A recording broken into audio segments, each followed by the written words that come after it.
سخن آمد.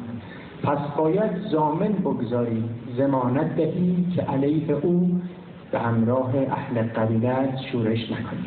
هیچ کس در آن زمینه نبود که ضمانت آن رئیس قبیله را. دولت‌های قبلی سطح تورمشان 45 بود. چه مشابه کردی که به این علت محمود احمدی نژاد رأی نخواهم داد. شنیدم برای فرزندت مراسم عروسی گرفتی، 40-50 نفر را دعوت کردی، بعد هم نماز جماعت خواندی. در نهج البلاغه نخوندی که مردم به دین زمامداران خویشند؟ هیچ فکر کردی اگر همه برای فرزندانشان اینطور مراسم عروسی بگیرند، کار و کاسبی سالن‌های غذاخوری، انتشاراتی کارت عروسی تأثیر خواهد شد؟ اما من به این علت مهم محمود احمدی نژاد رأی نخواهم داد.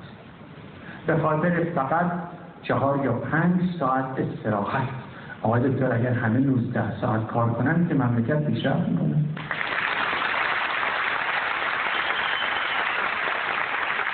یک نکته مهم، شنیدم فرزندت برای خدمت سربازی خواست برود. سپاه آشنایانی داشتی، گفتی که به ارتش برود. ضمناً پیش شماره تلفن همراه فرزندت 019 مرد حسابی تو که برای فرزند خودت کاری نمیتوانی بکنی، چطور رئیس جمهوری من؟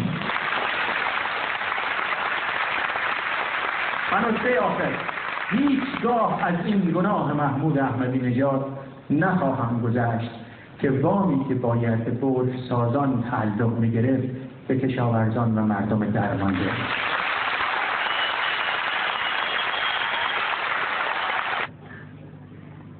سیدی تنها به رنگ سبز نیست، هیچ دانه‌ای مادر سادات کیست؟ سبز یعنی عاشق مولا شدن، در دفاع از ولی زهرا شدن. سبز یعنی عشق تا نور و بلا، با حسین فاطمه تا کربلا. طالب سبزم نه آن سبز ریا، سبز هم بازیچه شد مهدی بیا. دو دور یه مسیری رو طی کرد با ادبیات گوناگون. در روند اول تقریبا نیم ساعت صحبت کرد که آقا خطر اینجوری، اینا قدرتن، بالاخره منزوی میکنن، آسیب اقتصادی میزنن، پدر شما رو در میارن. هی گفت آخرش یه سوال کرد. گفت حالا من این توضیحاتی که دادم شما حاضرید کوتاه بیاید؟ من با همین لحن گفتم یه نوچ بلند ایرانی.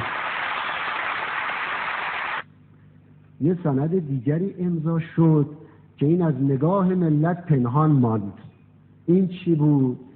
این سند توافق ایران با آژانس تحت عنوان ترتیبات اجرایی.